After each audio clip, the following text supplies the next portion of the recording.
Hey, my name's Caleb, and in 2021, I was lucky enough to get a Fulbright grant to study AI research in South Korea for a year. And I'm talking about this and making this video now in 2026 because I feel like I want to give back and give my perspective on what I think the process was like, things I wish I knew beforehand.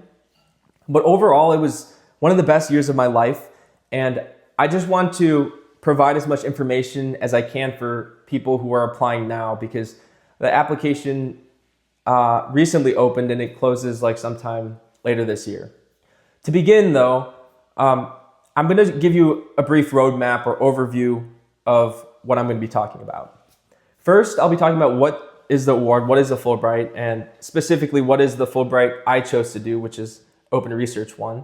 Then I'm going to be talking about a timeline of what to expect from start to finish, and then the different components of the application, and maybe some tips on what could be done to make it a good application.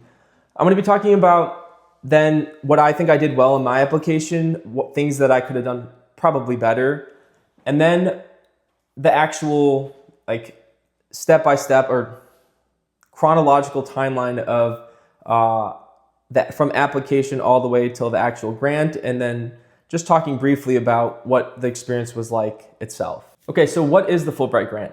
The Fulbright grant, it's a grant designed by the US government to foster diplomacy between different countries. And so they pay for you to do a year of things like teaching English in another country or doing research, academic research, which is what I did. And I'm going to be talking about South Korea because that's the Fulbright I did. And if you look on the site, I'll bring up an image here, but there are 75 positions available every year for English teaching. So that's the most availability for that. Then you have one spot for graduate degree awards. You have 9 spots for social science, arts, and humanities award for open research. And then you have 8 spots for STEM related open research. Now, when I applied in 2021, there were only 10 positions for open research in my cohort, and all of the STEM and the humanities, they were combined into 10 spots. So now there are 9 spots for humanities and there are 8 spots for STEM. So there are a lot more research positions available now. But it's also important to note that I think it's more competitive now because more people are applying and more people want to go to Korea. So with that being said, I applied for the open research, and anyone that is doing and applying for the humanities or the STEM route for open research, this will be relevant information for you guys. One more thing I will say is that I knew a lot of people. I had a lot of friends who were English teachers in Seoul at the time that I was doing my open research. And one thing to note is that most of them, there are more spots for sure, but there's a lot less freedom related to people with teaching, taking that route. Because the first year you're required to go to a rural site in order to teach, where it makes sense because there's the most need for people to teach English in rural areas. But if you want to stay in Seoul, you have that option if you take the route that I did, the open research route. I think after 2 or 3 years or something like that, if you continue doing the teaching route, you could then relocate to Seoul if that's what you want to do. All right, so let's start talking about the application timeline. Like I said, the applications are open now, and then it closes at the end of summer, at the beginning of whatever semester you're doing, whatever semester you are in school. I applied during my undergrad, but you could apply after college. A lot of people in my cohort applied after college, but I was applying my junior summer. So my junior year summer. So that summer I finished my application and submitted it. It's going to depend on whatever country or program you apply to, but I'm talking about Korea. So, okay, let's assume now that the application is open because it has for the summer, and you want to fill out the different components of the application. So big picture, you have several different components. You have the grant statement, you have the personal statement, you have the host affiliation statement, and then recommendations. So I'm only going to talk about the important stuff that I think Fulbright really cares about, or they care about the most. That's the grant statement and then the host affiliation letter. I'm not going to talk much about the personal statement or the recommendations because my personal statement, it was very bad. It was like very cringe, and I don't really remember it, but I don't think it's very important in my opinion, or the recommendations, because those are going to be pretty generic. It's going to be from like your basic science, like biochemistry professor. I had one from them, and then a philosophy professor because that's what I majored in. But and then I think I like a research mentor. But those aren't that important in my opinion. I think what's the most important and you should spend the most amount of time on is the letter of affiliation. And I say that because if you think from the perspective of the selection committee, they want people who are not going to become a liability. They're going to be independent people who have a project and they'll execute, get that done, and they're going to come in, hit the ground running, and know what they're doing. So one of the trade-offs of doing the open research program is that it's more flexible because they have you working directly with your mentor in Korea that you find, your research mentor. They're very hands-off. So they want people who are very independent and will be people who will be taken care of. So that's reflected in the affiliation letter. So I think that's the first thing you should secure. If you're spending time putting together your application this summertime, this is the most important thing. So the way I went about it was, first I thought, what do I want to research? I really was interested in AI research, and I had evidence of doing some AI related research during my undergrad. First, you want to find out what am I interested in? What do I have evidence I actually have some stake in? So for me, that was AI research. Then I found out what hospital or what setting do I want to work at? So I narrowed it down to a specific hospital in South Korea that I wanted to do work at because it was reputable and they had a lot of English-speaking doctors. Then from there, I would reach out to all your connections. I would cast a wide net, but I would try not to be annoying because, I mean, I have helped a lot of people that reach out to me because I wrote a blog post about my experience, and a lot of people have reached out, and I've gone on a lot of phone calls and I've answered a lot of emails, giving as much information as I can. Hopefully future people will just watch this video because I'm giving like all my exhaustive and comprehensive advice in this video for the Fulbright. I've had people who are very aggressive about trying to find like the same mentors that I had, which I didn't give them that information. So I just would caution against doing that because I would go for the connections you have in the area that you're interested in and really think about what is right for me, what area do I want to do my research in, and cast a wide net, reach out to people, email, put in phone calls, have your mentor put in phone calls with different departments, wherever you want to do research in South Korea or wherever you're doing your open research.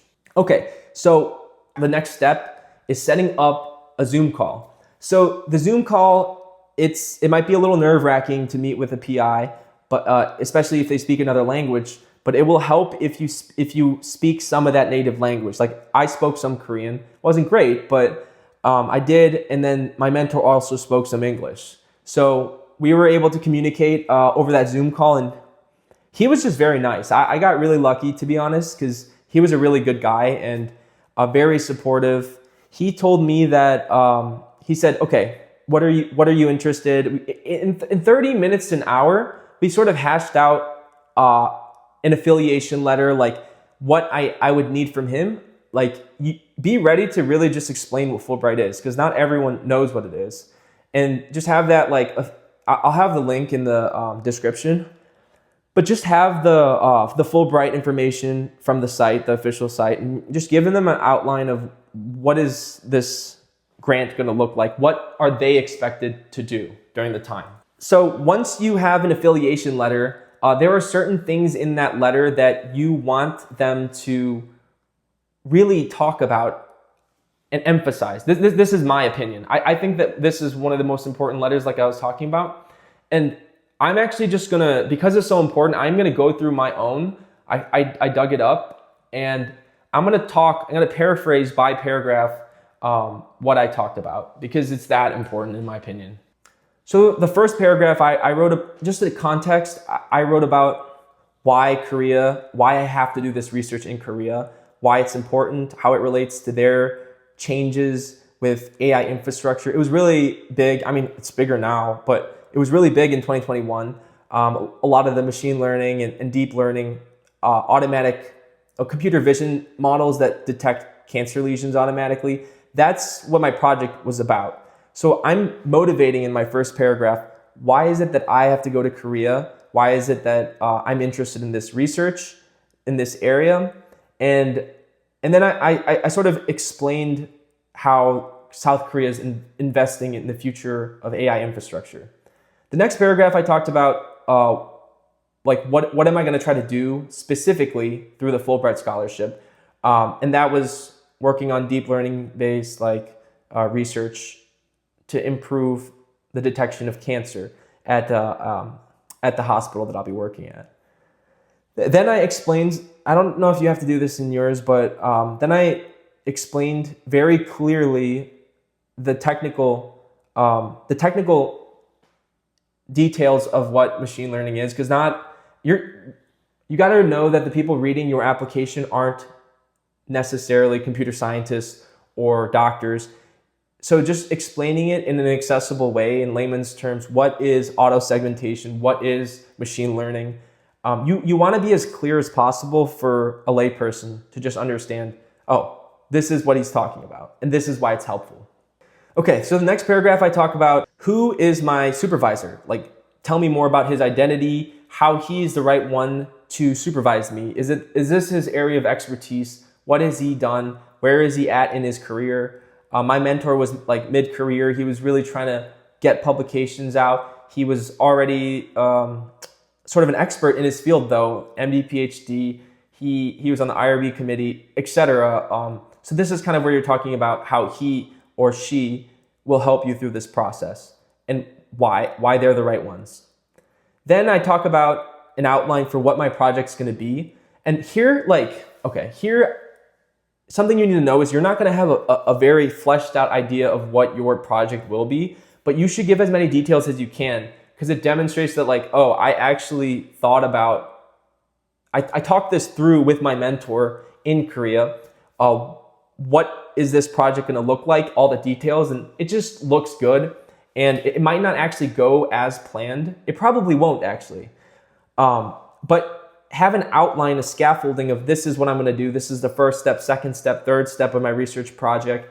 And then lastly, I just kind of brought it all together and said why this is good for diplomacy, because they want, at the end of the day, they want people who will represent the US well in South Korea. And potentially, in my opinion, I think that they want alumni who are going to be making a big impact in the world. So just demonstrating, oh yeah, I'm very excited about this. This is how it's going to propel me in my research career, in my future career, and how you're going to be a good alumni in the future. My grant statement was exactly what I told you. I just summarized, I paraphrased paragraph by paragraph what my grant statement was, and that's written by me. So this is saying why should you give me the grant? The other affiliation letter, that's written by your mentor, and you could give them suggestions on what to talk about. I remember he kind of gave me hints about what exactly he would talk about in his affiliation letter, and I could summarize that here for you too, because the affiliation letter and the grant, the statement, again, are the most important pieces of this application in my opinion. The letter is pretty much saying, I am very enthusiastic to work with Caleb on his research project. I am going to see it through. I believe in his skill sets, and we have a plan for him. We have a place in our lab for him. I actually worked at a medical physics lab, and he had a spot for me there and in the hospital, and he had a whole program that he created for me. What he needs or she needs to convey through the affiliation letter is that they got you. They're going to provide you with resources to make sure that you don't fall through the cracks during this year long or however long, because I think it's 6 to 12 months now, according to the site. But they need to demonstrate or reflect in that letter that they've thought it through. They're going to provide resources for you. You're not going to become a liability during this program because you have nothing to do. And like your mentor doesn't care, because that unfortunately happens to people, but you want to minimize the possibility of that happening and conveying that through your application. Now let's move on. I told you the personal statement, in my opinion, is not that important, and the letters of recommendation, I'm pretty sure they're pretty generic, both of those things. Okay, so very briefly, I want to kind of bring this together, the application part together. So what does Fulbright value? I kind of implicitly hinted at it throughout my conversation so far, but I think that they really care about why this country, why is it South Korea that you're doing this research? What part of your identity is pulling you towards this country? What stake have you had? Have you visited the country before? Do you care about their culture? And I think that actually is where you could use the personal statement to address those things, like why your narrative fits with this country. That is actually a good use of your personal statement. That's how I used it too, actually, even if it was like maybe not where I spent the most amount of my time.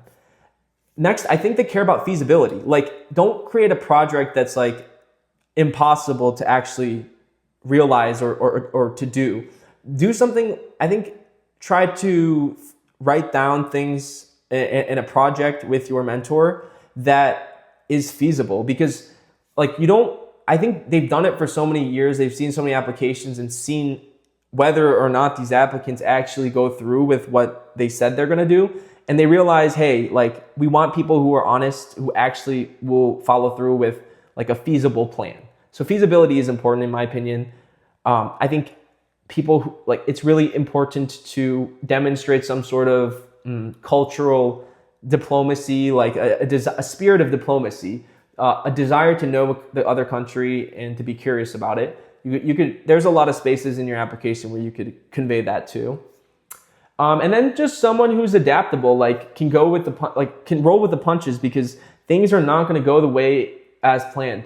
Mine happened in the middle of COVID. So like I was held up at the airport for many hours, like I think 6 hours or something like that. And I was lucky where my mentor really pushed for me to be able to come in person every day. But a lot of the people in my cohort were not able to do that. And it was very challenging for them, because it's like, if you're fully remote when you're supposed to be doing something in a lab, that just is a huge disruption to the plans. And they want people who are resilient, who could roll with the punches. Okay, so that's all related to the application. What I think I did well is that I demonstrated a very cohesive narrative about, I have a track record of having done informatics research in my undergrad, and I also had a background in, I was doing pre-med at the time, so this would lead to a career as a doctor doing academic research. So they could see the vision for it. I think that was one of the strengths, but the biggest strength, to be completely honest with you, is it was out of my control. It was really my mentor really advocated for me. He really was at a stage in his life where he could invest that kind of time, and he did. And he was honestly so amazing. But I'll talk about that in a bit. Things I would do differently. So those are the things I did went well for my application. Things I would do differently. I would not worry so much, because there's a lot of downtime where you just don't know what you'll be doing. And if you were in my position, where you were applying in your junior summer, you're trying to prepare for what to expect after you graduate, right? I remember I was doing my job search at the same time that I was waiting for my Fulbright results. I didn't hear back. They say it's a rolling admission, anywhere from I think it's January, February until the end of springtime. So like June or July. But I heard back April 8th, and I was just so worried. I was looking up everything I could possibly look up about this grant and to see what other people said on YouTube and stuff. But there was literally nothing on YouTube about the Open Research Grant. So that was another motivation for me, where I really wish I had some more information and advice and guidance on this process and what to expect. So one thing I would do differently is not worry so much and just trust in the process, because I think that it's easy to just sit on your hands and wonder about what will happen. But once you finish your application, there is not much you could do. And if you want more information, I'll give you more information to kind of know what to expect. So after April 8th, here, like I have an image of like the acceptance letter. It was exactly on April 8th when I found out. I didn't do anything actually. I didn't know what to do because I don't even know if I was told to wait or anything or what to expect. I think a month or 2 months later, maybe 3 months later, I got an email telling me all the things I needed to send in terms of paperwork, which is they request a lot of paperwork, especially for someone who's a Korean American. They're going to ask you for extensive, like more paperwork than if you're not, because there is a clause where if you want to be accepted for the Fulbright, you need to be a US citizen only. You can't be a Korean citizen. So if I were a Korean, and then there's a lot of people in the US where there's like some sort of legal situation where if you were born at a certain time, you might have Korean citizenship, dual citizenship without you even knowing. So if I had dual citizenship without knowing, I would not have been eligible for the Fulbright. And that would have been terrible because I would have found out in the summertime when I had no other plans like jobs lined up or anything. So going to be a lot of paperwork that you're going to expect in the summertime. I think it started in August, but I wanted to go a little bit earlier. So I remember I went in July, and then I got settled and found a place and all that stuff. It was the beginning of one of the best chapters of my life. And that is what I'll talk to you a bit about right now with you. Actually, before I talk about the actual year, I'm going to be talking about money, because this is something they don't really talk about, it's pretty opaque and online too. Actually, online I found on the site where they actually tell you how much you're going to get now. I converted the won value to the US currency right now, and it was like around $1,600 a month stipend. I remember it was pretty similar back when I did it in 2021. That's if you apply now, that's how much you would get every month. And what they talk about is that the cost of living is lower in Korea, and it's still the case now. So you could survive on $1,600 a month for your rent, for your food, all that stuff. I honestly, I don't spend a lot of money, so I was pretty comfortable with that stipend. And then they have other things for like tutoring. They have a stipend just for that, for education. They give you these goodie bags with like a towel and like pens and all this cool stuff. And it's nice, but it's also not enough for a lot of people. Like, just being real, I don't know, it just depends on you, but I'm telling you what to expect in terms of finances. I have a little report, a midway Fulbright statement telling me how much I was paid for different things. And for the first half, I was paid about $14K US dollars. And it included things for a stipend for settling in, like a one-time settling in amount, a housing allowance, book and research allowance, travel expenses, baggage allowance, language study allowance. So they're pretty generous with all these added benefits too. So now this is like the last segment of what I'm talking about. I'll be talking about the actual year. Like, why was it valuable? Why was it meaningful? And I met up with a lot of people during my cohort. It was everyone that was willing to meet up. There were around like 8 to 9 of us, besides me. And it was interesting because everyone had such a vastly different experience. So I was one of 2 people in my cohort who actually did STEM research. So we both were going on into the medical field. And then the rest of the people were in the humanities, and they all were in different departments, different stages of life, really. Some people were in their like late 30s at the time. I was right out of college, so there's a lot of variability in terms of like life stages and whatnot, and what you're actually doing research for. So I really love the autonomy and the hands-off nature of open research. I can't imagine doing one of the graduate programs. There's only one spot for it anyway, but I didn't want to go to school during that time. I wanted to have freedom to plan out my own day. And I'm the person kind of person who thrives with that free time. I create my own schedule and stuff like that. So that's why I really like the open research grant. And now there's 8 to 9 positions, I think, for STEM research starting in 2023. It was like the 70th anniversary of Fulbright, so they created all these spots for STEM open research projects. So more people are going to be able to do exactly similar things, like have a similar time as me with these new research spots open, specifically for STEM. And then there are just 8 or 9 positions for humanities, which there were always those humanities spots in the past.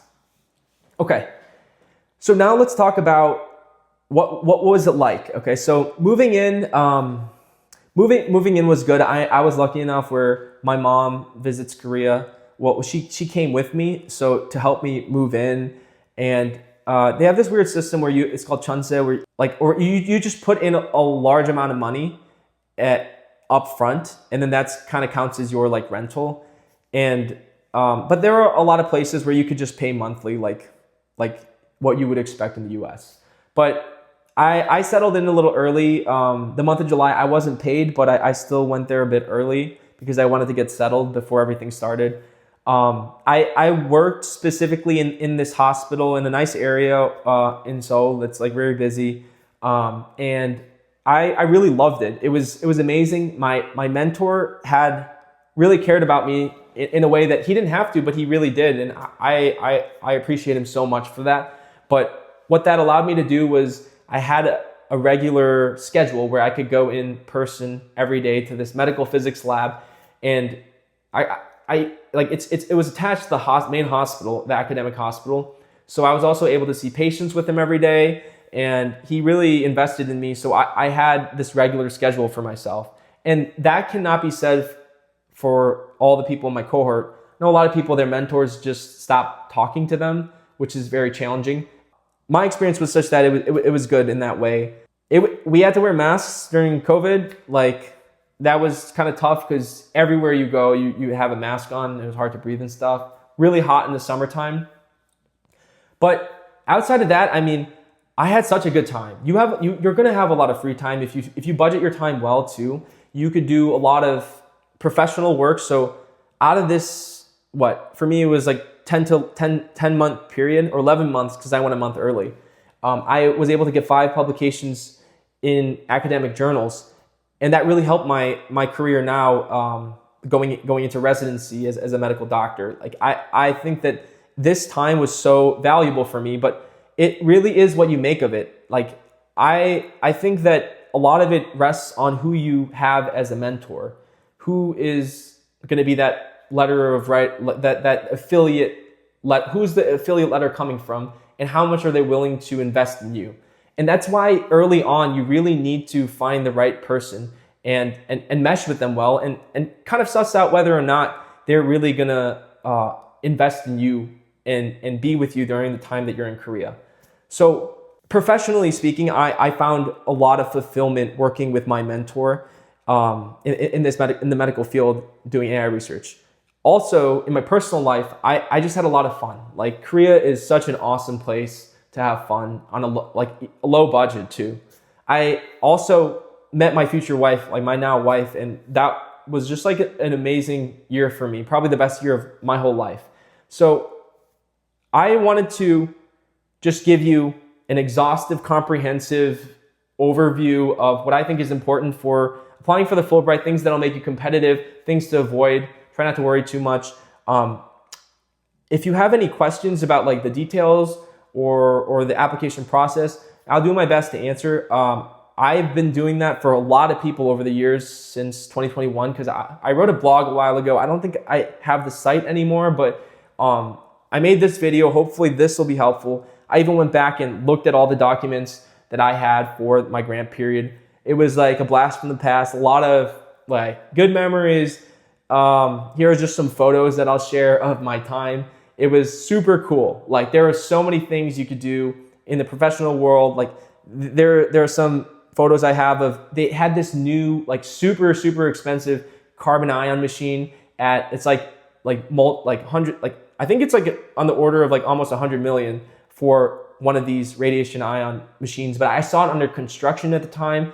I got to wear the hard hat and everything. I got to go to a lot of medical conferences with my mentors, and it was just such a blast. Go to different places like Busan, Jeju, go surfing, and all the recreational stuff is there too. It's just so awesome. So I highly recommend it, specifically in South Korea.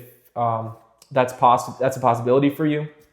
Yeah, and let me know if you have any questions. I hope this is helpful in the least for at least one person.